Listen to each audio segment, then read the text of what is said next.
बहुत बहुत स्वागत है सभी का पढ़ाई करो ऑनलाइन पर। आज की क्लास के माध्यम से फाइनली हम बीए 5 सेमेस्टर के लिए आपका इकोनॉमिक्स का पूरा मॉडल पेपर क्वेश्चन पेपर लेके आ चुका हूं। ये जो इकोनॉमिक्स का पेपर है आपका, ये फर्स्ट पेपर है। इसका मैं सेकंड पेपर भी बहुत ही जल्द अपलोड कर दूंगा। हो सकता है आज या कल इसका पेपर सेकंड भी आ जाएगा शाम तक, ठीक है। इसलिए सभी प्रश्नों को आपको रट के ही आपको अपना एग्जाम देने जाना। मैंने आपके सभी सब्जेक्ट इसी प्रकार जो है मैंने सॉल्व कर रखा है। वैसे तो 5 सेमेस्टर के हम बात करें, आपका जो फाइनल ईयर होता है, चाहे बीए हो या फिर बीएससी हो या फिर बीकॉम हो, तो इसमें आपको प्रत्येक सब्जेक्ट आपका जो है 2 पेपर आपको देना पड़ता है। तो ये इकोनॉमिक्स जो आपका पेपर है, ये आपका ये फर्स्ट पेपर है। सेकंड पेपर आपका इंटरनेशनल आपका इकोनॉमिक्स आपको पढ़ना पड़ेगा। वो आपका जो फर्स्ट पेपर है इसका नाम है आपका इकोनॉमिक्स ग्रोथ, यानी जो है आर्थिक आपकी वृद्धि और जो है डेवलपमेंट आपको पढ़ना पड़ेगा। इसमें विकास पढ़ना पड़ेगा।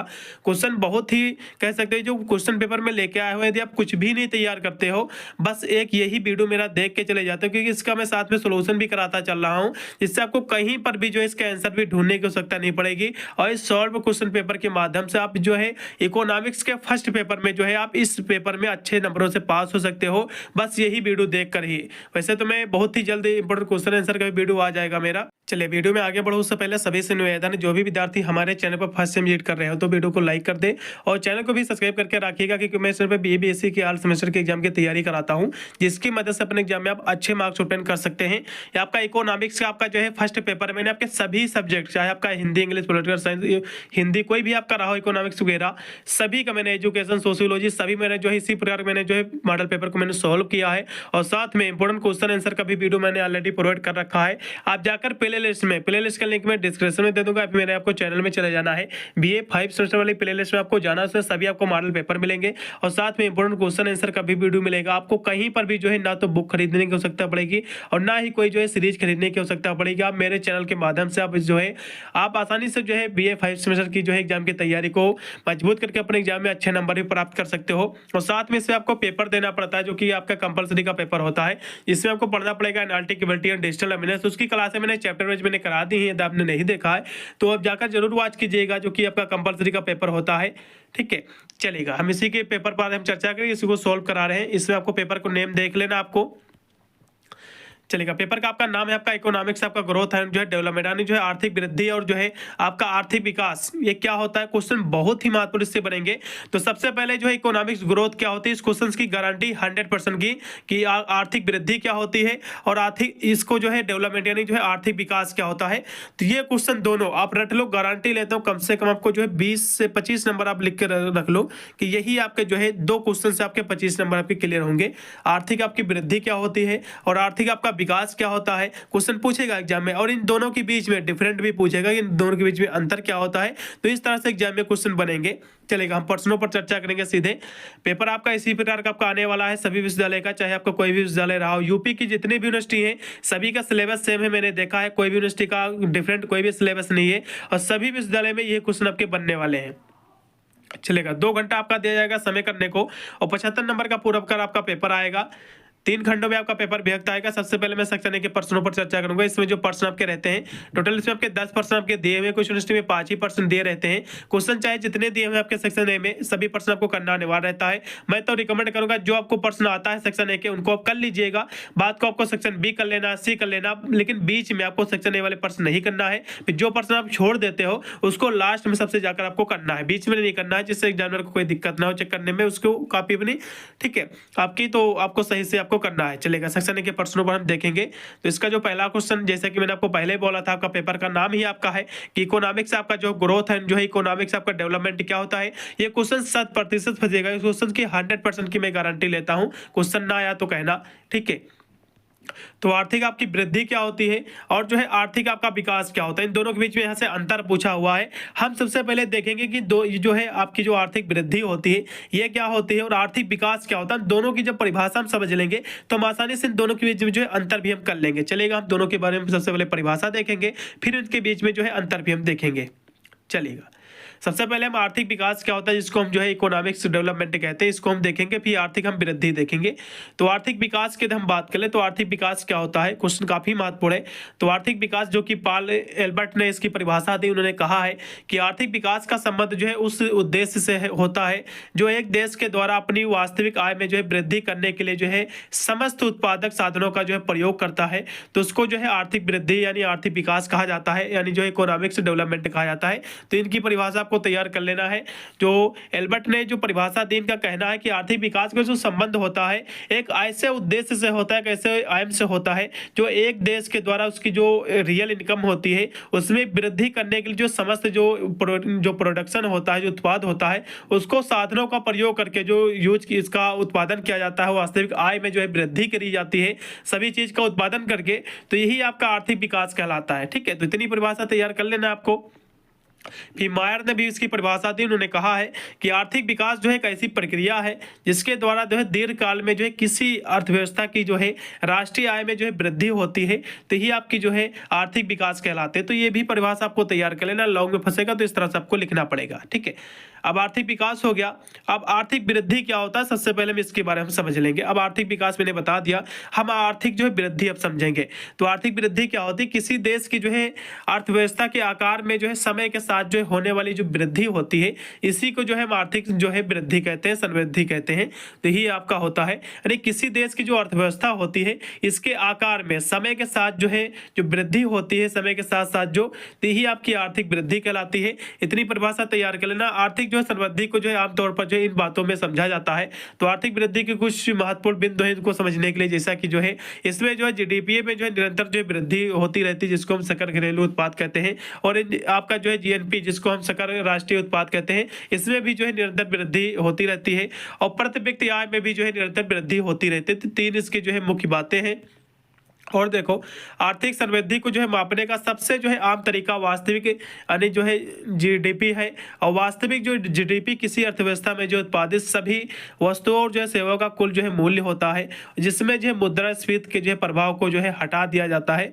तो ये आपका जो है आर्थिक समृद्धि होता है। ठीक है, तो आर्थिक समृद्धि के जो है कुछ जो आपका इकोनॉमिक जो ग्रोथ है इसको जो कुछ प्रभावित करने वाले कारक हैं, क्योंकि एग्जाम में पूछ सकते हैं इसके जो है कुछ निर्धारित करने वाले जो कारक हैं, एग्जाम में पूछ सकता है। तो इसके कारकों की बात करें तो जो आपका प्राकृतिक जो संसाधन है भी इसको जो है इसके निर्धारित है कारक है, और पूंजी जो है निर्माण करना ये भी है, तकनीकी उन्नत भी है, और जो है उद्यमशीलता भी है, मानव जो है संसाधन विकास भी है, और जनसंख्या में वृद्धि ये भी है, और जो है सामाजिक लागतें ये भी है। ठीक है, और यदि हम इसके अंतर की बात कर ले, जो कि इकोनॉमिक्स आपका जो है ग्रोथ और जो है इकोनॉमिक्स आपका डेवलपमेंट, इन दोनों के बीच में अंतर क्या होता है, क्वेश्चन बहुत ही महत्वपूर्ण एग्जाम में फंसेगा, इसको इसीलिए मैंने जो है लॉन्ग में करा रहा हूं, जिससे कोई भी दिक्कत आपको ना हो किसी भी प्रकार की।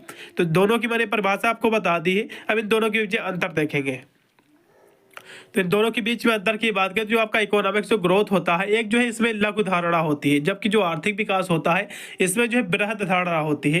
क्योंकि जो आर्थिक जो इकोनॉमिक्स जो होता है आपका जो ग्रोथ होती है, इसमें जो धारणा होती है थोड़ी सी छोटी होती है इसमें, लेकिन जो आर्थिक विकास होता है, जो इकोनॉमिक्स जो डेवलपमेंट होती है, इसकी जो धारणा होती है थोड़ी बड़ी होती है, बृहद होती है। और जैसे हम दूसरे इसके अंदर की बात करें तो आर्थिक जो समृद्धि होती है, यानी आर्थिक जो विकास होता है, आर्थिक जो ग्रोथ होती है, इसमें मूल रूप से जो उत्पादन में जो है कि वृद्धि से जुड़ा हुआ है। यानी जो आर्थिक जो ग्रोथ होता है, आर्थिक यानी इकोनॉमिक से ग्रोथ होती है, जो आर्थिक वृद्धि होती है, यह मूल रूप से जो होता है उत्पादन से जुड़ा होता है। लेकिन जो आर्थिक विकास होता है इसका संबंध जो होता है ये जो है समस्त जो है देश के समग्र विकास से होता है। ठीक है, आर्थिक विकास क्या होता है, इसका संबंध जो है संपूर्ण देश से होता है, संपूर्ण देश के विकास से होता है। लेकिन जो आर्थिक जो कह सकते हो जो वृद्धि होती है, इसका केवल जो संबंध होता है उत्पादन से आपके होता है कि कितना उत्पादन हो रहा है, उसके उत्पादन में वृद्धि से होता है। ठीक है, इसके दो अंतर आपके हो गए हैं। अब थोड़े से अंतर हम यहाँ से भी देखेंगे, इसके माध्यम से भी चलेगा। इन सभी अंतरों को आपको रट लेना है, कहीं पे स्क्रीनशॉट मान लो। और खास कर यदि आपको इस पेपर का पीडीएफ चाहिए, केवल आपको क्वेश्चन पेपर चाहिए, आपके पास सीरीज बुक वगैरह है आपको तैयार करने के लिए, तो आप शॉर्ट वीडियो देख सकते हैं। शॉर्ट वीडियो में इसका जो है आप पूरा पेपर आप वहां से देख सकते हैं। यदि आपको पीडीएफ इसका चाहिए तो आप टेलीग्राम से उठाकर ले सकते हैं, कोई भी दिक्कत नहीं है, फ्री में सारे आपको अवेलेबल है, कहीं पर भी जो आपको कोई भी फीस देने की आवश्यकता नहीं पड़ेगी मेरे चैनल पर। चलेगा। अब थोड़ा सा अंतर हम इसके बारे में विस्तृत में समझेंगे कि आर्थिक विकास क्या होता है, जिसको इकोनॉमिक्स डेवलपमेंट कहते हैं, और आर्थिक आपकी वृद्धि क्या होती है। हम दोनों के जो है अंतर के बारे में थोड़ा सा विस्तृत में हम चर्चा करेंगे, क्योंकि ये जो क्वेश्चन आपका दिया हुआ है, ये क्वेश्चन आपको 20 से 25 नंबर देखा जाएगा। इस बात की मैं गारंटी लेता हूँ, आपको 20 से 25 नंबर आपको मिलने वाला है यही। ठीक है, तो आर्थिक जो विकास होता है इसमें जो है प्रेरित जो है आकस्मिक व जो है असतत परिवर्तन होता है, जबकि आर्थिक वृद्धि में जो है इसमें स्वाभाविक, क्रमिक और जो है दीर्घकालीन जो है तथा जो है स्थिर परिवर्तन होता है। और आर्थिक विकास जो होता है ये विकासशील और जो है अर्ध विकासशील देशों से संबंधित है, जबकि आर्थिक वृद्धि जो है ये विकसित देशों से संबंधित है। आर्थिक जो ग्रोथ हो या आपकी इकोनॉमिक्स जो ग्रोथ है ये केवल जो है विकसित देशों से संबंधित है, और जो इकोनॉमिक्स जो डेवलपमेंट होता है ये जो है सभी देशों से, जो विकसित है, विकासशील है और अर्ध विकसित सभी देशों से संबंधित है। और आपका जो इकोनॉमिक्स जो डेवलपमेंट है, जो आर्थिक विकास है, इसके अंतर्गत जो है क्रांतिकारी परिवर्तन किए जाते हैं, जबकि आर्थिक वृद्धि में जो है स्वाभाविक परिवर्तन जो है होने दिए जाते हैं। और देखेंगे इसके अंदर तो हम बात करें तो आर्थिक विकास जो होता है इसमें जो है परिवर्तन की गति जो होती है ये तीव्र होती है। आर्थिक विकास जो होता है इसमें परिवर्तन की जो गति होती है वो बहुत ही तीव्र होती है, जल्द होती है, जबकि आर्थिक जो वृद्धि होती है इसमें जो गति होती है थोड़ी सी मंद होती है, थोड़ी सी धीमी होती है। अगला देखिएगा, आर्थिक विकास जो है मूल्यों का जो है निर्माण तथा प्रचलित तत्वों के सुधार में किया जाता है। आर्थिक जो विकास होता है इसका जो निर्माण होता है प्रचलित तत्वों के में जो है सुधार के लिए किया जाता है, जबकि आर्थिक जो वृद्धि होती है इसमें परिवर्तनों की जो गति होती है मंद होती है, साथ में इसमें जो है नवीनतम का जो है सर्जन नहीं किया जाता है। अगला देखिएगा, आर्थिक विकास जो होता है इसमें गयात्मक साम्य की जो है स्थित होती है, जबकि आर्थिक वृद्धि में जो है स्थैतिक साम्य की स्थित होती है। और आर्थिक विकास की उन्नत करने की जो है प्रबल इच्छा, सर्जनकारी शक्तियों और जो है क्रियाशीलता का जो है परिणाम होते हैं, जबकि आर्थिक वृद्धि जो है एक नियमित घटनाओं का जो है एक इसका रिजल्ट होता है। और जो देखें इसके अंदर की बात में 8वां इसका जो डिफरेंट दिया हुआ है कि आर्थिक विकास जो है मुद्रा स्फूर्तियाई अर्थव्यवस्था था जो है विकासमय पर्यावरणीय का प्रतीक है, जबकि आर्थिक जो वृद्धि है ये जो है यह कायर तथा जो है निकम्मी अर्थव्यवस्था की जो है विशेषता होती है। और आर्थिक विकास जो होता है इसमें जो है दीर्घकालीन परिवर्तन का अध्ययन किया जाता है। आर्थिक जो विकास होता है इसमें दीर्घकालीन जो है लॉन्ग टर्म का जो है इसमें एक्सचेंज का परिवर्तन का अध्ययन किया जाता है, जबकि जो आर्थिक वृद्धि होती है इसमें स्वाभाविक परिवर्तनों को जो है अध्ययन किया जाता है। तो इतने आपको डिफरेंट थे, आपको रट लेना है। चलिएगा, हम अगला क्वेश्चन देखेंगे कि पोषीय विकास क्या होता है, जिसको सस्टेनेबल डेवलपमेंट कहते हैं। पोषीय विकास इसको आप जान रहे होंगे, इसको हम सतत विकास भी कहते हैं। क्या कहते हैं इसको? सतत विकास भी हम कहते हैं। कोई भी आपको जो है ज़्यादा दिमाग लगाने की आवश्यकता नहीं है, क्योंकि सस्टेनेबल डेवलपमेंट जो होता है सतत विकास कहते हैं। ये आपका हिंदी का वर्जन, चाहे आपका पोषीय विकास हो या फिर सतत विकास हो, दोनों एक ही चीज़ होती है। चलिएगा, हम सतत विकास देखेंगे कि सतत विकास होता है क्या। पोषणीय विकास यानी जो है सतत विकास का मतलब होता है कि पर्यावरणीय जो है संसाधनों का इस तरह से इस्तेमाल करना कि उनकी जो है आपूर्ति बने रहे और वे जो है दीर्घकालीन तक जो है टिकाऊ बने रहे, तो इसे ही जो है हम सतत विकास कहेंगे, पोषणीय जो है विकास कहेंगे। क्वेश्चन बहुत ही महत्वपूर्ण एग्जाम में फंसेगा, ठीक है। तो इतनी आपको परिभाषा तैयार कर लेना है कि जो पर्यावरणीय जो संसाधन है इसका हम इस तरह से इस्तेमाल करें कि जो है उसकी जो आपूर्ति है उसकी जो है कमी ना हमें महसूस हो और दीर्घकालीन जो है लंबे समय तक जो है वो जो है टिकाऊ बने रहे। तो यही आपका जो है पोषणीय विकास कहलाता है, सतत विकास, ठीक है। इतनी परिभाषा तैयार कर लेना है। और भी बहुत सारी इसकी परिभाषा दी हुई है, जैसे कि नीचे परिभाषा की दी हुई है कि जो है वर्तमान पीढ़ी की जो है जरूरतों को जो है पूरा करने के साथ साथ जो है आने वाली जो हमारी पीढ़ियाँ हैं, हमारे जो बाल बच्चे हैं, उसकी भी जरूरतों को जो है पूरा करने का जो है ध्यान में, उसको पूरा करने को जो है ध्यान में रखा जाए, तो यही आपका सतत विकास कहलाता है। तो जो आपकी परिभाषा आपको अच्छी लगे आपको रट लेना है। और भी दी हुई इसकी परिभाषा कि प्राकृतिक संसाधनों का जो है समझदारी से इस्तेमाल किया जाता है, तो ये आपका सतत विकास कहलाता है। और सतत पोषणीय विकास से जो है जीवन शैली में जो है सुधार होता है और जो है लोगों में जो है जागरूकता भी जो है बढ़ती है। और जो है सतत पोषणीय विकास से जो है प्रदूषण भी कम होता है और जो है पर्यावरण को जो है नुकसान भी जो है ये जो है कम पहुंचता है। और सतत जो विकास होता है इसमें गरीबी और जो है भूख को निपटाने के लिए, जो स्वच्छता के लिए काम करने और शिक्षा को बढ़ावा देने पर भी जो इसमें जो है ध्यान दिया जाता है। और सतत विकास में जो है कृषि, विनिर्माण, बिजली और जो है सेवाओं को जो है बढ़ावा भी जो है दिया जाता है। तो इसके कुछ कार्य थे जो आपको लिख देना है, ठीक है। अगला देखो चलिएगा अगला क्वेश्चन भी आपका दिया हो कि बैलेंस और जो है अनबैलेंस जो है ग्रोथ क्या होती है, जिसको हम संतुलित जो है विकास और जो है असंतुलित विकास या फिर वृद्धि या फिर विकास, ठीक है, तो ये क्या होती है। क्वेश्चन बहुत ही महत्वपूर्ण एग्जाम में फंसेगा, तो हम दोनों के बारे में देखेंगे। चलेगा, तो संतुलित विकास क्या होता है, सबसे पहले इसके बारे में जो है चर्चा करेंगे। संतुलित बैलेंस यानी संतुलित विकास का मतलब यह होता है कि जितनी हमें आवश्यकता है उसका विकास प्रॉपर हमारे पास उपलब्ध है, ठीक है। संतुलित का मतलब ये होता है, तो संतुलित क्या विकास होता है, यानी अर्थव्यवस्था के जो है सभी क्षेत्रों में समान विकास हो, यानी अर्थव्यवस्था जो है हमारा जो इकोनॉमिक जो सिस्टम है इसमें समान रूप से विकास हो, और वही जो है संतुलित जो है विकास कहलाता है, ठीक है। और असंतुलित विकास की हम बात करें तो असंतुलित विकास क्या होता है, असंतुलित विकास का मतलब होता है किसी देश की अर्थव्यवस्था में जो है अलग अलग क्षेत्रों में जो है विकास की दर जो है अलग अलग हो, यानी जो है एक ही विकास जो है पूरे देश में ना हो, अलग अलग विकास हो, डिफरेंट डिफरेंट प्रकार का विकास हो, तो ऐसा विकास जो है असंतुलित कहलाएगा, अनबैलेंस विकास कहलाएगा। तो दोनों की परिभाषा यहाँ से आपको लिख देना है, ठीक है। और संतुलित विकास में जो है आर्थिक और जो है मानव विकास के बीच में जो है कह सकते हो एक संतुलन होता है, ठीक है। संतुलित विकास क्या होता है, इसमें जो है आर्थिक विकास जो होता है साथ में जो मानव का विकास होता है, इन दोनों के बीच में संतुलन होता है, एक बैलेंस होता है। जबकि जो असंतुलित जो विकास होता है इसमें जो है क्षेत्रीय असमानता होती है, क्योंकि ये जो असंतुलित जो विकास होता है ये जो है एक निश्चित क्षेत्र इसका नहीं होता, क्योंकि ये सभी क्षेत्रों में अलग अलग विकास रहता है, एक ही विकास पूरे क्षेत्र में नहीं होता है, पूरे देश में नहीं होता है, जिससे एक असंतुलन की भावना उत्पन्न होती है, एक असमानता पैदा होती है लोगों के बीच में, ठीक है। कुछ इनसे जुड़ी कुछ महत्वपूर्ण बिंदु है, जैसा कि संतुलित विकास में जो है अर्थव्यवस्था के सभी क्षेत्र जो है समान जो है अनुपात में बढ़ते हैं, और जो है संतुलित विकास में जो है उपभोग, निवेश और जो है आय समान जो है दरों पर जो है बढ़ते हैं, और संतुलित विकास में जो है गरीबी कम होती है, और सतत विकास लक्ष्यों को जो है हासिल किया जाता है, और संतुलित विकास में जो है मजबूत और जो है एक समृद्ध राष्ट्र का जो है निर्माण भी होता है। और असंतुलित विकास के हम कुछ महत्वपूर्ण बिंदु की बात करें तो असंतुलित जो विकास होता है किसी एक क्षेत्र में विकास जो है तेजी से होता है, जबकि दूसरा जो क्षेत्र होता है उसमें विकास बहुत ही धीमा होता है, यानी बैलेंस अनबैलेंस की एक कैटेगरी होती है कि कुछ देशों में विकास हो गया। फिर आप ऐसा समझ लो कि कुछ आपने गांव देखे होंगे, आपने गांव को उदाहरण ले लो कि कुछ गांव में बहुत ही अच्छा विकास हुआ, वहाँ के प्रधान ने करा दिया, अच्छी रोडें हैं, अच्छी नालियाँ हैं, तो बहुत ही अच्छा वहाँ पर विकास हुआ। कुछ ऐसे भी हमारे गाँव हैं जिसमें विकास नहीं हुआ है, कुछ ऐसे जो है वहाँ पर रोडें भी नहीं बनी है, सड़कें भी सही मजबूती नहीं है, तो इसको एक अनबैलेंस जो है इसको हम विकास कहेंगे, ठीक है।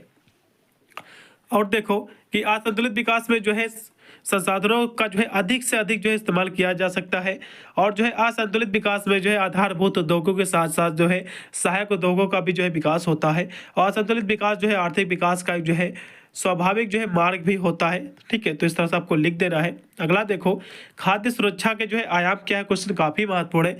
फूड आपका जो है सिक्योरिटी ये क्या होता है, इसको एक्सप्लेन आपको करना, क्वेश्चन काफी महत्वपूर्ण चलेगा, इसके बारे में हम देखेंगे।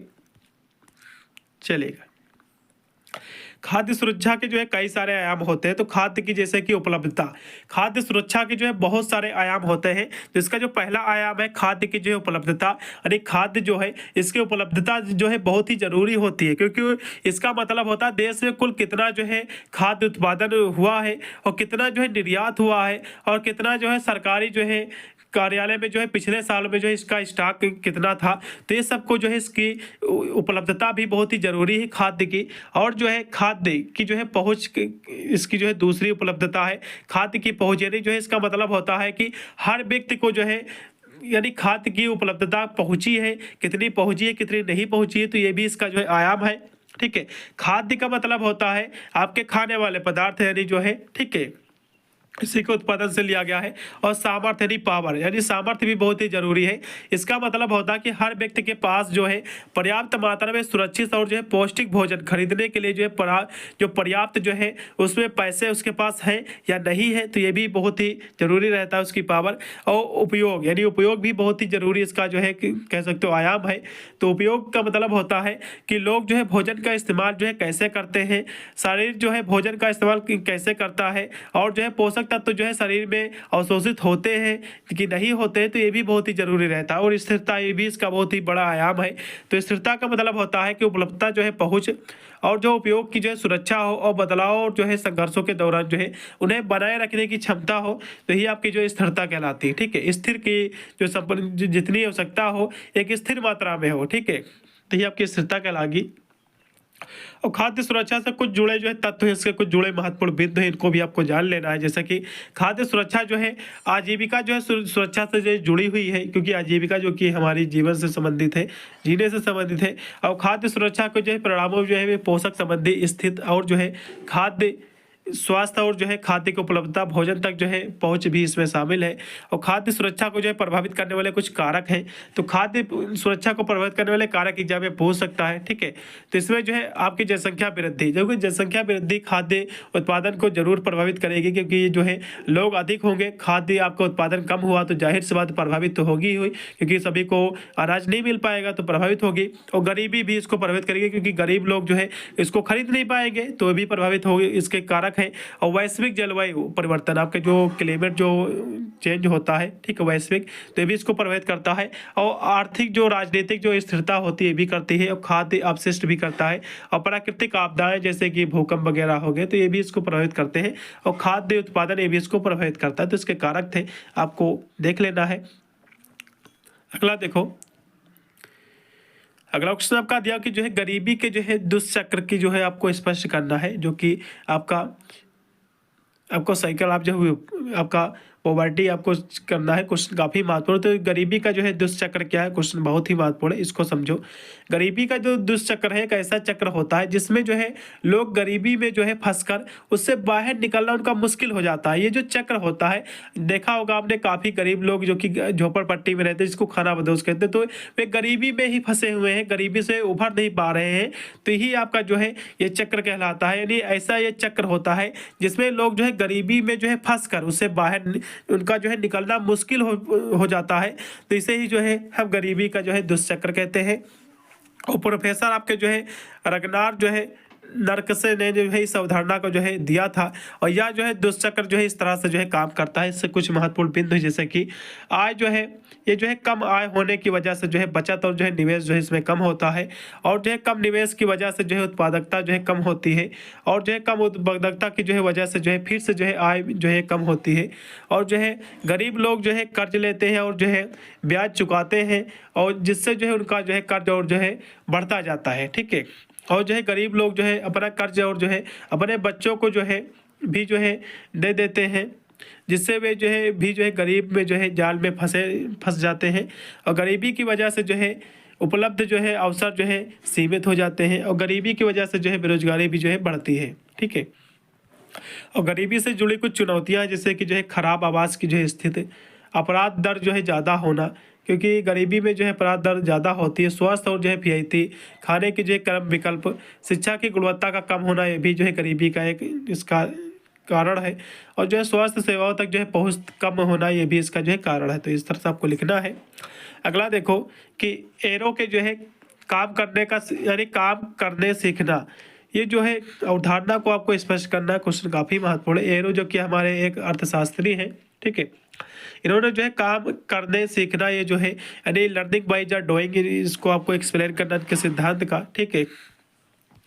तो आपके ये जो शास्त्री थे एरो, आपके अमेरिकी जो है अर्थशास्त्री और जो है गणितज्ञ थे एरो, ठीक है। इन्होंने जो है करके सीखने की अवधारणा का जो है सबसे यह जो है समझने के लिए जो है इसका विकास किया था कि जो है नवाचार और जो है तकनीकी परिवर्तन जो है आर्थिक विकास को किस तरह से प्रभावित करते हैं। तो इसी के लिए इनको इन्होंने किया था। तो स्पष्टीकरण की हम इसमें बात करें तो एरो का मानना था कि जो है सीखना अनुभव का जो है एक ज़्यादा उत्पाद है, और यह जो है केवल किसी समस्या को जो है हल करने के प्रयास के दौरान ही जो है घटित होता है। और उनका यह भी मानना था कि कार्य जो है करने सीखने उत्पादकता बढ़ाने का एक जो है महत्वपूर्ण तरीका भी है, ठीक है। और जो है और भी इन्होंने दिया था जैसे कि आर्थिक सिद्धांत में जो है एकीकरण भी इससे संबंधित है। एरो की जो है सबसे करके सीखने की अवधारणा जो है अंतर्जात विकास सिद्धांत का जो है केंद्र है, और जिससे जो है एके मॉडल के रूप में भी जो है जाना जाता है। यह जो मॉडल है यह समझने के लिए जो है कि किस प्रकार जो है नवाचार और जो है स्व अभ्यास से जो है मानव पूंजी और जो है उत्पादकता में जो है सुधार किया जा सकता है, और कार्य करने की जो है सीखने का जो है उपयोग किया जा सकता है। तो एरो का जो सिद्धांत है भैया, तो इनका यही कहना था कि यह जो सिद्धांत है, जो मॉडल है, यह जो है किस प्रकार जो है नवाचार और जो है स्व अभ्यास यानी स्वयं अभ्यास करके जो है मानव पूंजी यानी मानव की जो पूंजी है उसकी जो मनी है और जो उत्पादकता है यानी जो है प्रोडक्शन है उसका, तो इसमें कैसे सुधार किया जाए और कार्य करके जो है सीखने का जो है इसका उपयोग किया जाए। तो कार्य करके सीखना, उसमें सुधार करना, यही इनका सिद्धांत था। तो इतना आपको लिख देना देना है। अगला देखो, गरीबी और जो है असमानता की जो है अवधारणा आपको लिखना है। पॉवर्टी और जो है इनक्वालिटी क्या है भैया, क्वेश्चन एग्जाम में फंसेगा, तो दोनों की परिभाषा देखेंगे, क्वेश्चन काफी महत्वपूर्ण है। तो गरीबी या फिर जो है निर्धनता की परिभाषा पहले देखेंगे। तो जीवन जीने के लिए जो है जरूरी धन या फिर जो है साधनों का अभाव, यही गरीबी कहलाता है। यानी जीवन जीने के लिए जो है आपके पास पर्याप्त धन ना उपलब्ध हो, आपके पास पर्याप्त जो है साधन उपलब्ध ना हो, तो यही आपकी जो है गरीबी कहलाती है। गरीबी को जो है इस तरह से हम जो है समझा जा सकता है कि जो है किसी व्यक्ति के पास जो है जरूरी चीजें नहीं है और जिससे जो है उनके स्वास्थ्य और जो है कुशलता को जो है बनाए रखा जा सके, तो यही आपकी जो है गरीबी कहलाती है। यानी गरीबी का मतलब होता है आपको जो है पढ़ाई लिखाई के पास आपके पास रुपए ना हो, अच्छा भोजन करने के लिए रुपया ना उपलब्ध हो, दवाई कराने के लिए आपके उपलब्ध ना हो, तो यही आपकी गरीबी कहलाती है। ठीक है। और गरीबी को जो है कई पहलुओं में जो है देखा जा सकता है, जैसे कि जो है आर्थिक गरीबी हो सकती है, सामाजिक हो सकती है और राजनीतिक भी जो है गरीबी हो सकती है।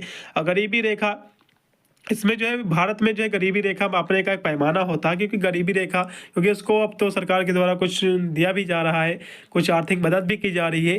तो ये जो पैमाना है, ये एक प्रकार की गरीबी को मापने का एक पैमाना है, या जो आय का हुआ जो है अनुमानित जो है एक न्यूनतम स्तर होता है, जिससे जो है परिवार की जो है अपनी जो है जरूरी जो है जरूरतों जो है इससे पूरी कर सकता है। ठीक है। कुछ जो है गरीबी के जो है कुछ प्रमुख कारण है, जैसे कि जो है भारत में जो औद्योगिक पिछड़ापन, ये भी जो है गरीबी के कारण है।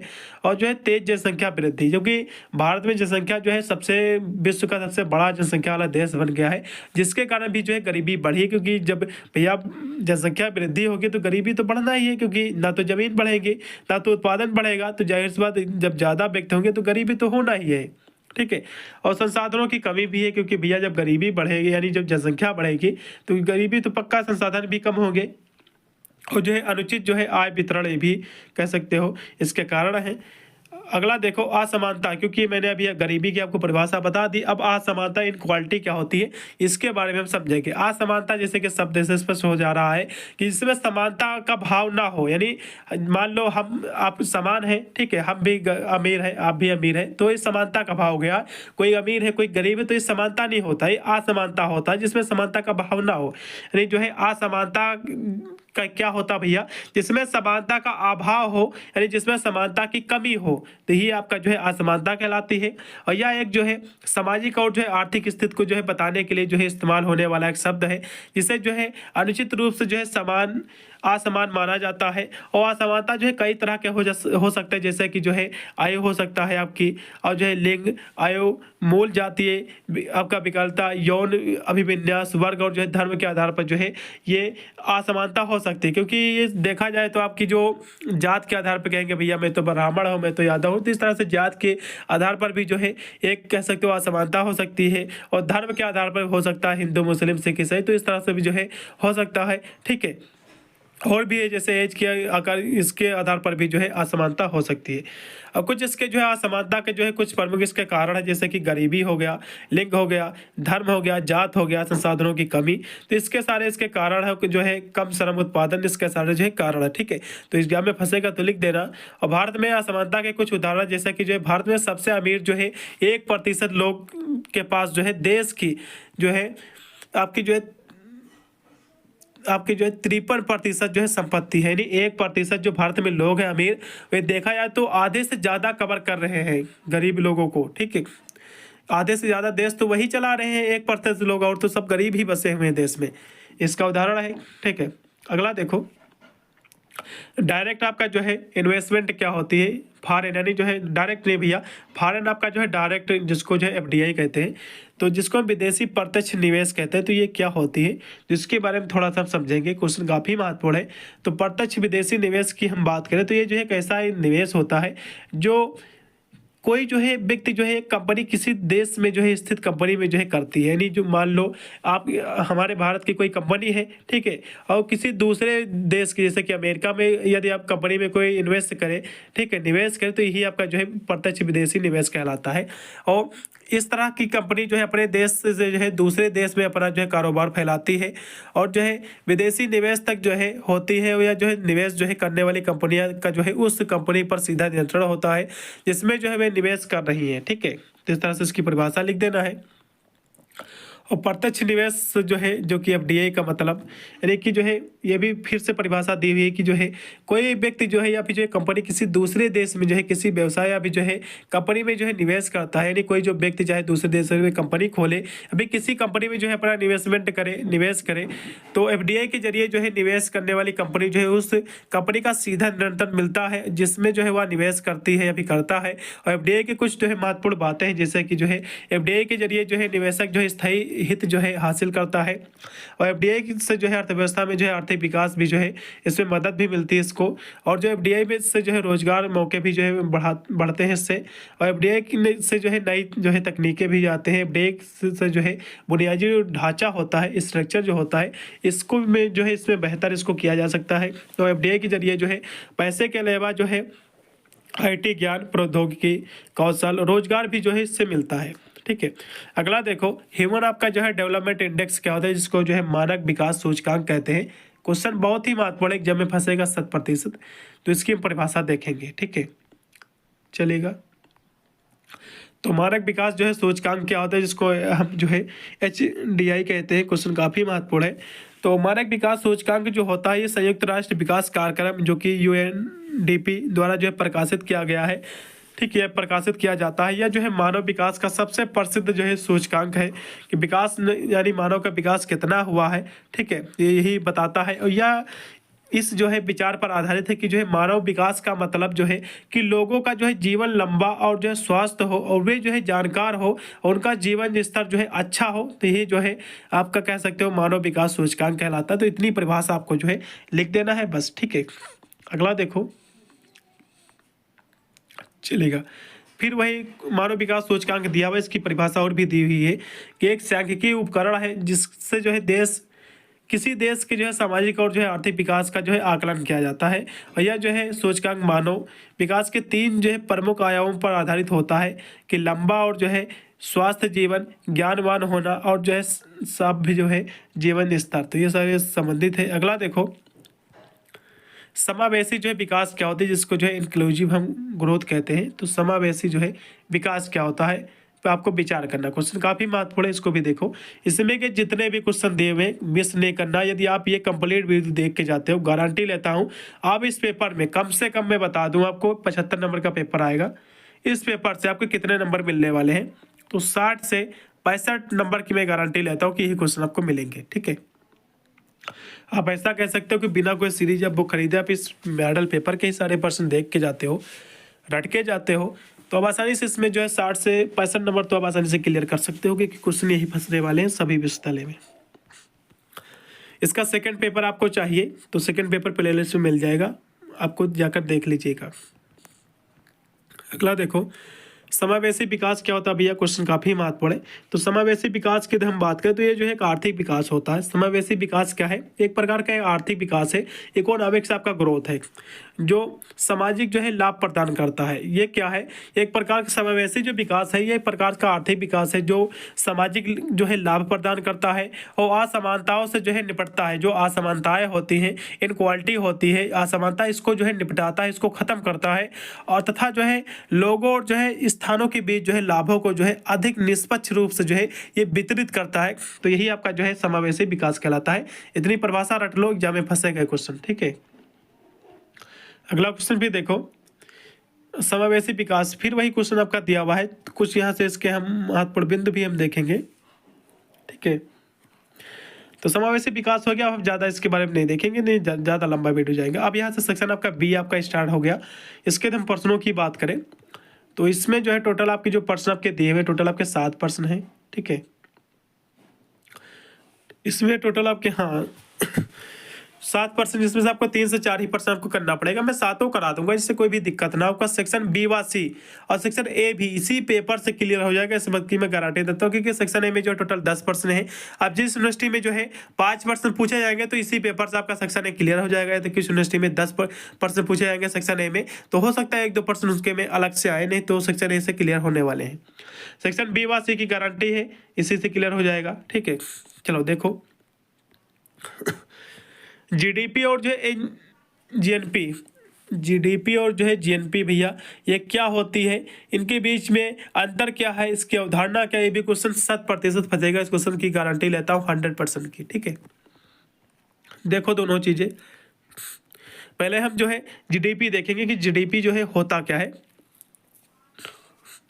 जीडीपी जिसको जो हम सकल घरेलू उत्पाद कहते हैं, और जो है एनजीपी जो कि जीएनपी जो होता है, इसको जो है हम सकल राष्ट्रीय उत्पाद कहते हैं। ठीक है, ये जो है देश की जो अर्थव्यवस्था है, इसको मापने के जो है दो प्रमुख तरीके होते हैं।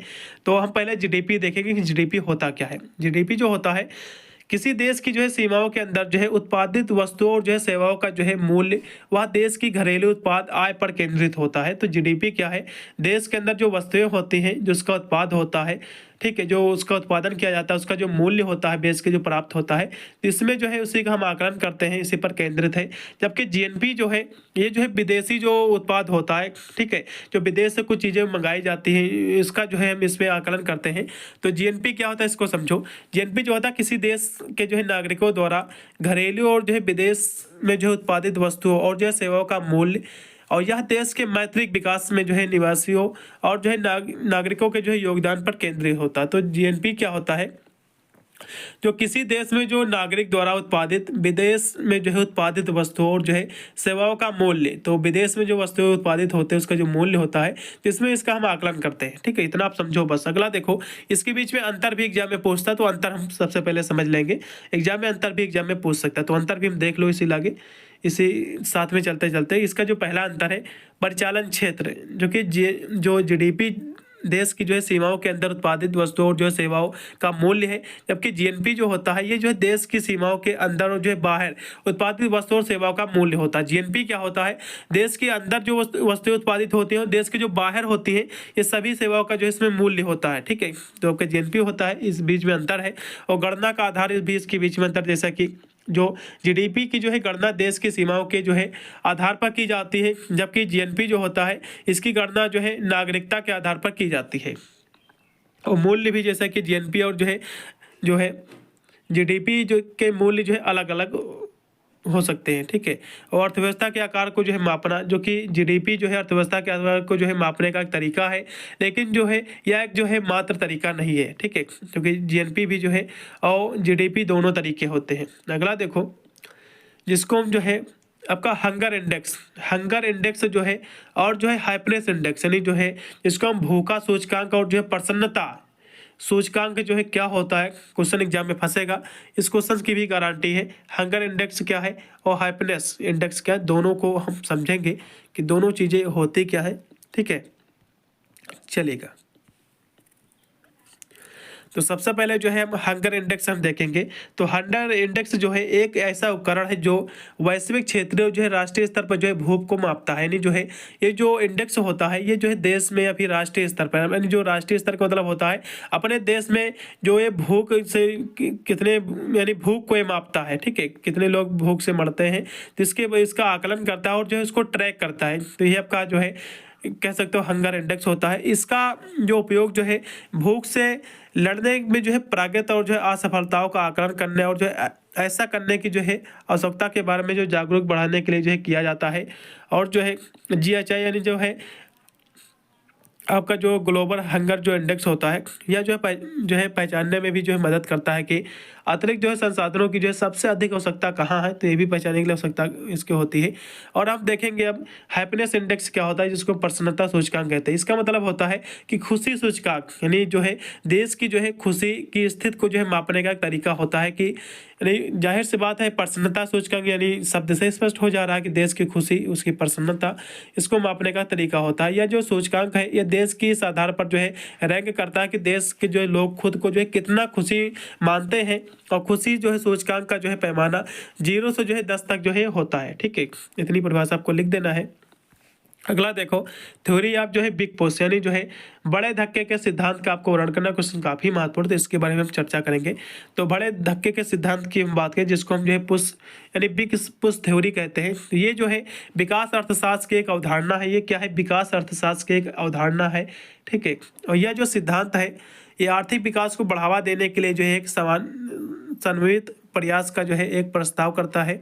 और जो है सिद्धांत के मुताबिक जो है बुनियादी ढांचे, शिक्षा और अन्य जो है प्रमुख क्षेत्रों में जो है बड़ा निवेश करने से जो है सकारात्मक प्रक्रिया जो है पास बना रहता है, जिससे जो है निरंतर जो है आर्थिक विकास हो सकता है। तो यही आपका जो है कह सकते हो ये आपकी थ्योरी होती है, आपका जो है आपका जो है पुश थ्योरी। इस सिद्धांत से कुछ संबंधित कुछ महत्वपूर्ण बिंदु, जैसा कि इस सिद्धांत में जो है यह माना जाता है कि जो है किसी फर्म का जो है औद्योगिकरण करना या जो है नहीं, या जो है निर्णय इस बात पर निर्भर करता है कि जो है दूसरी फर्म क्या करेगी, इस पर निर्भर करती है। और इस सिद्धांत में जो है विनियोग के लिए जो है राज्य की भूमिका को जो है अहम जो है माना जाता है। और इस सिद्धांत के मुताबिक जो है सरकार को आर्थिक ढांचे का जो है निर्माण करने के लिए एक बार पूंजी का जो है विनियोग करना चाहिए। और सिद्धांत के मुताबिक जो है बड़े धक्के से जो है बाहरी बचतें जो है मिलती हैं। और सिद्धांत में जो है पारस्परिक जो है निर्भर उद्योगों की एक जो है साथ स्थापना के जरिए बाहरी जो है अर्थव्यवस्था का जो है लाभ उठाने पर जो है जोर दिया जाता है। ठीक है, तो इसलिए आपको जो है लिख देना इसके बिंदु भी। अगला देखो जो कि दिया हुआ कि जो है मार्केट फेलर एंड जो है गवर्नमेंट आपका फेलर, यानी जो है बाजार विफलता और जो है गवर्नमेंट विफलता, यानी सरकार विफलता और जो है बाजार विफलता जो है फेलियर, ये क्या है, इसको आपको स्पष्ट करना। दोनों के बारे में हम समझेंगे। सबसे पहले हम समझेंगे कि बाजार विफलता क्या होती। ठीक है, तो अर्थशास्त्र में हम बाजार विफलता की बात करें तो बाजार में जो है वस्तुओं और जो है सेवाओं का वितरण जो है सही तरीके से नहीं हो पाता है, तो इसको जो है हम बाजार विफलता कहते हैं। ठीक है, बहुत ही इजी परिभाषा है। मैं जितने भी इसमें परिभाषा लेके आया हुआ हूँ, हो सकता है आपको सीरीज आप खरीदे, आप बुक खरीदे हो तो उसमें इस तरह की आपको परिभाषा इजी इतनी आपको ना मिले, तो इसीलिए जो इसमें मैं बहुत ही कह सकते हो साधारण सी परिभाषा लेके आया हूँ, साथ में समझाता भी चल रहा हूँ स्पष्ट, जिससे कोई भी दिक्कत ना हो। कोई भी रटना नहीं है, एक बार केवल वीडियो देखना, केवल समझ लेना है बस। तो फेलियर आपका बाजार क्या होता है, इसका मतलब क्या होता है फेलियर बाजार का, कि जो वस्तुएं होती हैं और सेवाओं का जो वितरण होता है, जो उसका कह सकते हो उत्पाद होता है, उसका जो बिक्री होता है, तो उसका सही तरीके से जब नहीं हो पाता तो इसको जो है फेलियर बाजार कहते हैं। इतनी परिभाषा तैयार कर लेना है। और इस बाजार से संबंधित कुछ महत्वपूर्ण बिंदु, जैसे कि बाजार में जो है संसाधनों का सही तरीके से जो है आवंटन नहीं है होता, तो इसको जो है फेलियर बाजार कहते हैं। ये भी परिभाषा नीचे सारी दी हुई है। और बाजार में जो है वस्तुओं की आपूर्ति और जो है मांग में जो है असंतुलन पैदा हो जाता है, ये भी जो है फेलियर बाजार कहलाता है। जो है बाजार में जो है कीमतें बहुत ज़्यादा जो है बहुत कम हो जाती है, तो ये भी जो है फेलियर बाजार कहलाती है। ठीक है, और बाजार में जो है लेन देन में जो है आर्थिक दक्षता नहीं होती है, और बाजार में जो है तर्कसंगत व्यवहार से जो है व्यवहार के लिए जो है तर्कसंगत परिणाम भी जो है मिलते हैं। और बाजार विफलता के कुछ कारण, जैसे कि बाजार विफलता, जैसे कि मैंने आपको पहले ही बता दिया, इसके कुछ कारण होते हैं, कारण भी एग्जाम में पूछ सकता है। जो इसका कारण ये होता है कि धन का जो है असमान वितरण इसका प्रमुख कारण हो गया, और वस्तु का जो है वास्तविक मूल्य जो है कीमत के जो है परिलक्षित नहीं होता है, तो ये भी इसका कारण है विफलता का। और जो है वस्तु का जो है लाभार्थी कोई जो है तीसरा पक्ष होता है, जो वस्तु के लिए जो है भुगतान करने के तरीका जो है तैयार नहीं होता है, और प्रत्येक व्यक्ति जो है व्यक्तिगत लागत के आधार पर जो है निर्णय लेता है कि जो है, लेकिन जो है लागत जो होता है लोगों पर पड़ने वाले प्रभाव को जो है ध्यान में नहीं रखता है, तो ये भी इसका कारण है। और बाजार विफलता को जो है प्रबंधित करने के लिए जो है सरकारें कानून जो है बना सकती हैं। उदाहरण के लिए जो है सरकार शहर के केंद्रों में जो है कारों के जो है संचालन पर जो है प्रतिबंध लगा सकती है, कर जो होता है इस पर प्रतिबंध भी लगा सकती है। अब जो है हम सरकारी विफलता समझेंगे, जो सरकार होती है इसकी विफलता क्या होती है, तो इसको हम समझेंगे। तो सरकारी विफलता एक ऐसी स्थिति होती है जहां सरकार किसी मुद्दे को जो है हल करने के लिए जो है बाजार में जो है हस्तक्षेप करने की जो है कोशिश करती है, लेकिन जिससे जो है इसका परिणाम स्वरूप जो है सीमित जो है संसाधनों जो है उससे खराब आवंटित होती है, जिससे स्थिति खराब हो जाती है, और जो है सरकार उसको जो है लागू नहीं कर पाती उस मुद्दे को। ठीक है, बाजार में हस्तक्षेप नहीं कर पाती है, तो ये आपके जो है सरकार विफलता कहलाती है। तो इतनी परिभाषा आपको लिख देना है ये भी। ठीक है, अगला देखो कि रोस्टोव की जो है विकास, जो इसकी स्टेज ऑफ ग्रोथ है, इसकी अवस्थाएं हैं, आपको बताना है। क्वेश्चन काफ़ी महत्वपूर्ण एग्जाम में फंसेगा, तो इसके बारे में हम देखेंगे। भी क्वेश्चन पूछा गया था पिछले साल सभी यूनिवर्सिटी में। तो रोस्टोव की जो है विकास की अवस्थाएं बहुत ही महत्वपूर्ण क्वेश्चन है, तो इसकी अवस्थाएं हम देखेंगे। तो इन्होंने जो है आर्थिक विकास की अवस्थाओं का जो ऐतिहासिक क्रम के अनुरूप जो है विश्लेषित अमेरिकन जो कि एक अर्थशास्त्री हैं आपके रोस्टोव, इन्होंने जो है अपनी पुस्तक the stage of economics growth में जो है इन्होंने इसका वर्णन किया है, और इन्होंने जो है इसकी जो है 5 अवस्थाएं बताई हैं। कौन कौन सी अवस्थाएं बताई हैं? परंपरागत समाज की अवस्था इन्होंने बताई है पहली, दूसरी बताई स्वयं स्फूर्त के जो है से पूर्व की दशा बताई है, दूसरी तीसरी इनकी जो अवस्था है वो है स्वयं जो है स्फूर्त की दशा है, और चौथी है परिपक्वता की जो अवस्था होती है, और पांचवी अवस्था जो है उच्च जन उपभोग की अवस्था है। ठीक है, तो इस तरह से इसकी जो है आपको हेडिंग छोड़ आप लिख सकते हैं। यदि लॉन्ग में पूछा गया जैसे कि परंपरागत समाज की जो अवस्था होती है क्या होती है, तो परंपरागत समाज की जो अवस्था से अपराध होता है कि एक जो है जो प्राथमिक समाज से है, जिसमें जो है उत्पादन है तो जो है परंपरागत तकनीक का जो है प्रयोग किया जाता है, और भौतिक जगत के लिए जो है परंपरागत जो है दृष्टिकोण विद्यमान होता है, तो जो है परंपरागत समाज की अवस्था कहलाती है। एरिस्टो ने इसकी परिभाषा भी दी हुई है, अपने शब्दों में कहा भी है कि परंपरागत समाज की अवस्था क्या होती है। उन्होंने कहा है कि परंपरागत समाज वह है जहाँ जो है न्यूटन से पूर्व के जो है विज्ञान और जो है तकनीक पर आधारित उत्पादन फलन कार्य करते हैं, तो वह जो है दृष्टिकोण ही जो है भी जो है संकुचित होता है, तो परंपरागत जो है समाज की व्यवस्था कहलाती है। ठीक है, दूसरा है कि स्वयं स्फूर्त से जो है दशा की यानी पूर्व की दशा, तो ये क्या होती है, तो विकास की दूसरी अवस्था स्वयं जो है स्फूर्त के लिए जो है पूर्व दशाओं का जो है आधार मुख्यतः जो है सामाजिक राजनीतिक और जो है आर्थिक संरचना में जो है आधारभूत परिवर्तन लाती है, तो यही होती है। ठीक है, और परिवर्तन की इस प्रक्रिया में जो है काफ़ी लंबा समय जो है प्रक्रिया एक जो है शताब्दी या फिर इससे अधिक भी जो इसका समय लग सकता है। तो इसके बहुत सारे आर्थिक जो सामाजिक आर्थिक राजनीतिक विज्ञान जिसके परिवर्तन हैं बहुत सारे निम्न हैं, जैसे कि इसमें दृष्टिकोण में भी परिवर्तन हो सकता है, लाभ प्राप्त करने की इच्छा और जोखिम सहन करने की योग्यता का बढ़ना, वैज्ञानिक विधियों का प्रयोग, तकनीकी में सुधार और कार्य प्रणाली एवं जो है वित्तीय प्रणाली के विकास, ये सारे इसके जो है परिवर्तन है। अगला तीसरा भी इसका जो परिवर्तन है इसके विकास की अवस्था है कि स्वयं जो है स्फूर्त की दशा, तो स्वयं स्फूर्त की दशा से उत्पन्न होने के लिए जो प्रेरक शक्तियों की जो भूमिका पर प्रकाश डालते हुए स्टोक ने कहा है कि प्रेरणाएं कोई एक जो है राजनीतिक क्रांतिकारी रूप ले सकती है। ठीक है, जितनी परिभाषा लिख देना आपको। अगला देखो फिर इसका अवस्था है कि परिपक्वता की अवस्था क्या होती है, यानी मेच्योरिटी क्या होती है, तो इसको समझेंगे। यानी स्वयं स्फूर्त अवस्था के उपरांत की अवस्था अर्थव्यवस्था की परिपक्वता की ओर जो है ले जाती है, और रोस्टो के अनुसार जो है परिपक्वता की अवस्था में जो है संपूर्ण आर्थिक विकास पर आधुनिक तकनीक का जो है प्रभाव स्पष्ट रूप से दिखाई देता है, और नई तकनीकों की खोज होती है और नई जो उद्योग जो है फलते फूलते हैं, तो यही आपकी जो है आपका जो है मेजोरिटी कहलाती है। अगला देखो जो कि लास्ट में आपका दिया हो पांचवी की अवस्था कि अत्यधिक जो है जन उपयोग की अवस्था ये होती है, तो ये क्या होती है, तो इसको हम समझेंगे।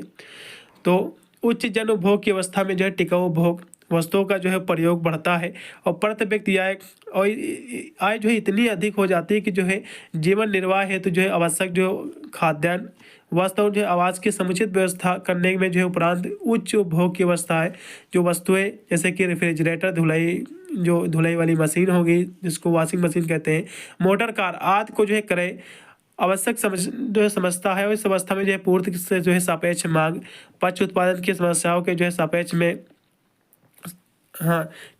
समस्याओं के जो है सापेक्ष क्षेत्र में जो है पक्ष पर जो है अत्यधिक ध्यान दिया जाता है, और व्यक्ति जो है शहरी क्षेत्र में जो है उपनगरीय क्षेत्र में रहना अधिक पसंद करते हैं।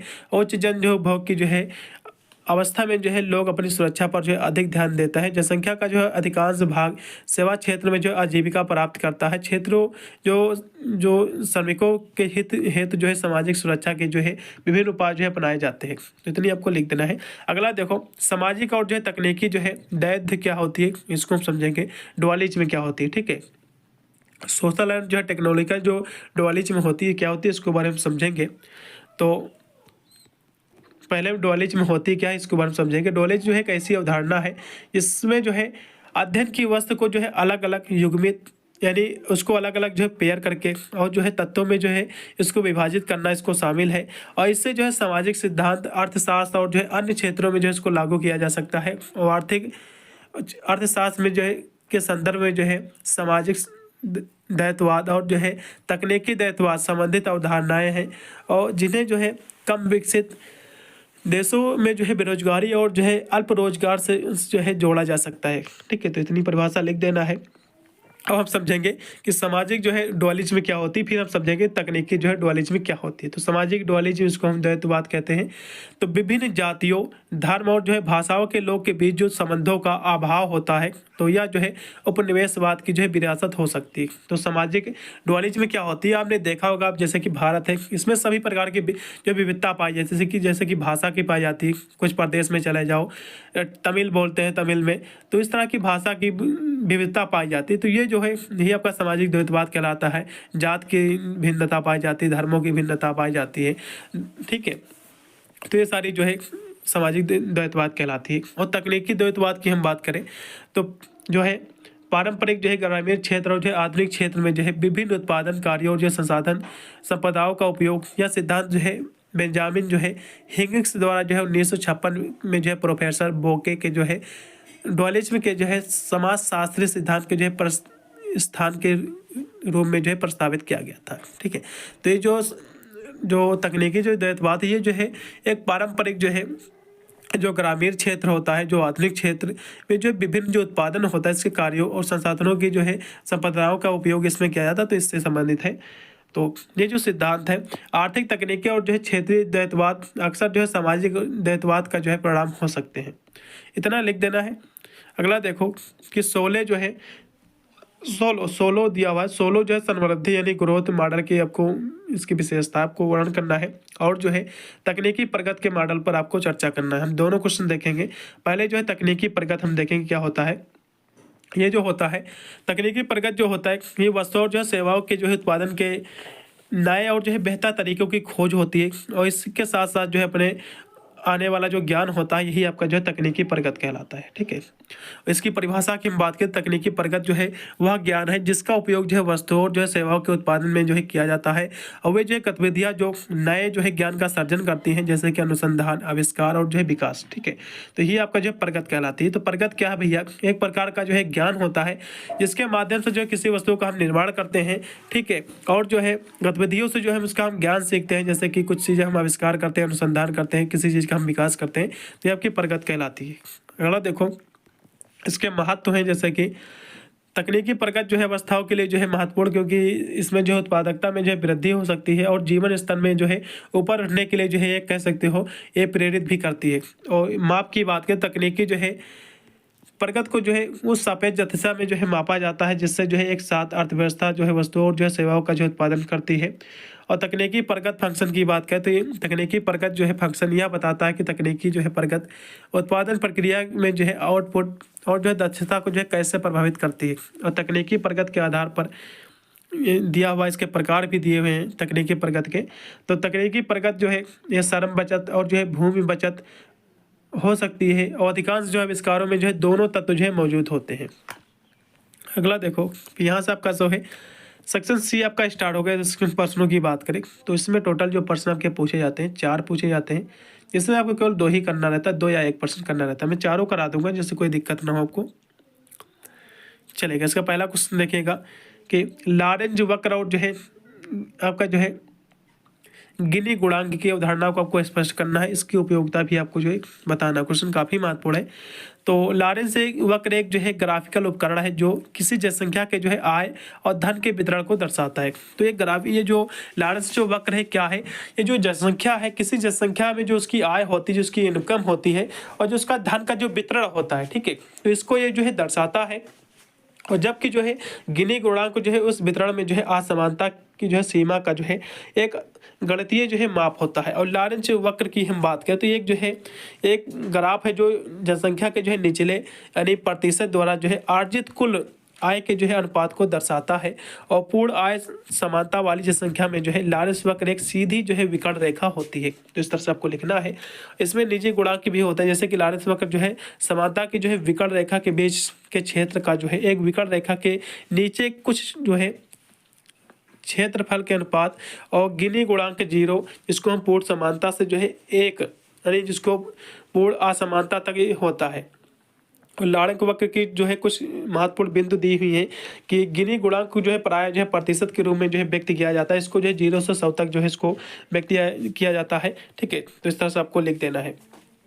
अगला देखो जनसंख्या के जो है अवस्था संक्रमण सिद्धांत क्या होता है, जिसको जो है थ्योरी ऑफ आपका जो है ग्राफिक ट्रांजिशन कहते हैं। कुछ काफ़ी महत्वपूर्ण, तो ये हम थ्योरी समझेंगे। ये जो थ्योरी है आपका जनसांख्यिकी संक्रमण, ये जो है जनसंख्या के जो है उच्च जन्म और जो है मृत्यु दर कम जन्म और जो है मृत्यु दर की ओर जो है होने वाली बदलाव को जो है कहते हैं। तो ये क्या होता है संक्रमण, तो जो जनसंख्या में जो उच्च दर होती है, जो पैदावारी अधिक होती है, ठीक है, और जो है मृत्यु दर ये जो कम होता है और यही इसी को जो है जन्म और मृत्यु दर की जो है ये कह सकते हो इसमें होने वाला जो बदलाव होता है इसी को जो है हम कहते हैं जनसंख्या जो है संक्रमण, ठीक है, जनसांख्यिकी संक्रमण कहते हैं। इसके जो है टोटल आपके 4 इसके जो है इसके चरण होते हैं, स्टेप होते हैं, ठीक है, स्टेज होती हैं। तो हम चारों चरण देखेंगे। पहला जो इसका चरण होता है इसमें जो है उच्च और जो है अस्थिर जन्म और जो है मृत्यु दर और जो है धीमी जनसंख्या वृद्धि दर होती है। और दूसरे चरण की बात करें तो इसमें जो है उच्च जन्म दर और जो है गिरती मृत्यु दर और जो है तेज जनसंख्या वृद्धि होती है। तीसरे इसके चरण की बात करें तो इसमें जो है कम होती है जन्म दर और जो है कम मृत्यु दर होती है और जो है कम होती है जनसंख्या। चौथे चरण की बात करें तो इसमें जो है जन्म और मृत्यु दर जो है और जो है धीमी जनसंख्या वृद्धि होती है, ठीक है। तो इतना लिख देना है। और जनसांख्यिकी संक्रमण के दौरान जो है जीवन प्रत्याशा बढ़ती है और जो है जीवन का आकार जो है छोटा होता है। और यह जो है बदलाव कई कारकों की वजह से जो है हो सकता है कि जो जैसे कि जन्म दर और जो है मृत्यु दर में जो है बदलाव, प्रवासन जो है प्रक्रिया, सामाजिक और जो है आर्थिक जो है कह सकते हो स्थितियों में जो है इसके बदलाव हो सकते हैं, ठीक है। तो इतनी परिभाषा आपको लिख देना है। अगला देखो, हेराल्ड जो है डोमर समृद्धि मॉडल के आपको जो है वर्णन करना। क्वेश्चन ये भी क्वेश्चन 100% फंसेगा, इसको भी देख लो। तो हेराल्ड जो है डोमर मॉडल क्या है? ये जो है आर्थिक विकास की दर को जो समझने का एक मॉडल है। ये क्या है? ये आर्थिक विकास यानी जो इकोनॉमिक्स जो डेवलपमेंट है इसको समझने का एक मॉडल है। और यह जो मॉडल है आर्थिक विकास के लिए जो है जरूरी निवेश की जो है मात्रा और पूंजी की उत्पादकता पर जो है जोर देता है, ठीक है। तो ये जो मॉडल है ये आपका इन्वेस्टमेंट और जो है पूंजी की उत्पादकता उसका जो प्रोडक्शन है इस पर जोर देता है। और इस मॉडल के मुताबिक जो है आर्थिक विकास दर और जो है बचत दर और निवेश और पूंजी उत्पादन अनुपात के बीच एक खास संबंध होता है। इस मॉडल की कुछ महत्वपूर्ण बातें जैसे कि इस मॉडल के मुताबिक जो है आर्थिक विकास के लिए जो है एक निश्चित जो है स्तर के जो है निवेश की ज़रूरत होती है। और पूंजी उत्पादन जो है अनुपात उत्पादन की जो है एक इकाई मापने के लिए जो है जरूरी पूंजी की मात्रा को कहते हैं। और पूंजी उत्पादन जो है अनुपात जितना अधिक ज़्यादा होगा उतना ही ज़्यादा जो है निवेश की जो है ज़रूरत होगी। और इस मॉडल के मुताबिक जो है विकास जो है 3 तरह का होता है, ठीक है। तो ये जो मॉडल है इनका, ठीक है, तो विकास इसकी तरह 3 प्रकार का होता है। एक होता है अपेक्षिक विकास, एक होता है रियल यानी डेवलपमेंट यानी वास्तविक विकास, एक होता है विकास की जो है यानी जो है प्राकृतिक दर, ठीक है। इस मॉडल के मुताबिक जो है किसी अर्थव्यवस्था के जो है संतुलित होने का कोई जो है प्राकृतिक कारण जो है नहीं होता है। और इस मॉडल के मुताबिक जो है अर्थव्यवस्था में आय का जो है संतुलित बनाए रखने के लिए जो है बचत और जो है निवेश बराबर होना जो है जरूरी होता है। तो इसकी जो है कुछ मान्यताएं भी हैं, ठीक है, हेराल्ड डोमर मॉडल की, जैसे कि पूंजी उत्पाद जो है अनुपात और जो है श्रम उत्पाद जो है अनुपात स्थिर जो है इसमें माना गया है। अगला देखो, लास्ट में क्वेश्चन दिया हुआ है कि दयंत अर्थव्यवस्था के लिए जो है आपका रेनिस मॉडल का आपको वर्णन करना है। भी क्वेश्चन महत्वपूर्ण है, पिछले साल रिपीट हुआ है, उसको देखो। तो फेई आपका रेनिन मॉडल की जो कि दयंत अर्थव्यवस्था के लिए एक आर्थिक जो है विकास का एक मॉडल है। तो फेई और जो है रेनिन यानी रेनिस, फेई और जो है रेनिस जो है 2 अर्थशास्त्री हैं ने जो है कृषि के उद्योग में जो है एक अधिशेष श्रमिकों को जो है स्थानांतरण की जो है इन्होंने 3 अवस्थाएं बताई हैं। पहली अवस्था इन्होंने बताई है कि इस मॉडल के मुताबिक जो है कृषि को जो है उद्योग में जो है कृषकों के स्थानांतरण से कृषि उत्पादन पर जो है कोई प्रतिकूल जो है असर नहीं हो पड़ता है। और दूसरा बताया है कि इस मॉडल में जो है विदेशी व्यापार की जो है कोई उपस्थित नहीं है। और तीसरी बताई कि इस मॉडल में जो है अविकसित देश के जो है औद्योगिक क्षेत्र में अनुच्छक का विस्तारवादी वृद्धि को जो है निर्वाह कृषि की जो उत्पादकता में जो है पिछड़ी वृद्धि के लिए जो है जिम्मेदार जो है ठहराया गया है। तो इतना लिख देना है। अगला भी इसमें और भी दिया हो बिंदु की दोहरी अर्थव्यवस्था का मतलब होता है किसी देश में 2 अलग अलग आर्थिक क्षेत्र हो और ये क्षेत्र जो है विकास प्रौद्योगिकी और जो है मांग से अलग अलग स्तरों पर होते हैं। तो ये आपकी जो है दोहरी अर्थव्यवस्था होती है। और आर्थिक मॉडल जो है आर्थिक मॉडल के बारे में जो है परिकल्पना देने के लिए बनाए जाते हैं। और ये जो है वास्तविक और जो है सरलीकरण वितरण होते हैं। और आर्थिक मॉडल में जो है व्यक्तिपरकता जरूर होती है और जो कि क्योंकि आर्थिक जो परिणाम के जो है कई जो है वस्तुनिष्ठ जो है उपाय नहीं होते। तो इतनी आपको इस तरह से आपको लिख देना है। पूरा मैंने मॉडल पेपर सॉल्व कर दिया है। आप इतने क्वेश्चन तैयार करके जाइएगा, गारंटी लेता है इस पेपर में आपको कोई फेल नहीं कर सकता। कि इसका सेकंड पेपर भी आपको प्लेलिस्ट में मिल जाएगा, फिर आई बटन में लिंक दे दूंगा, आप जाकर वॉच कर लीजिएगा। मिलता हूँ वीडियो में, तब तक सभी को thank you for watching this video.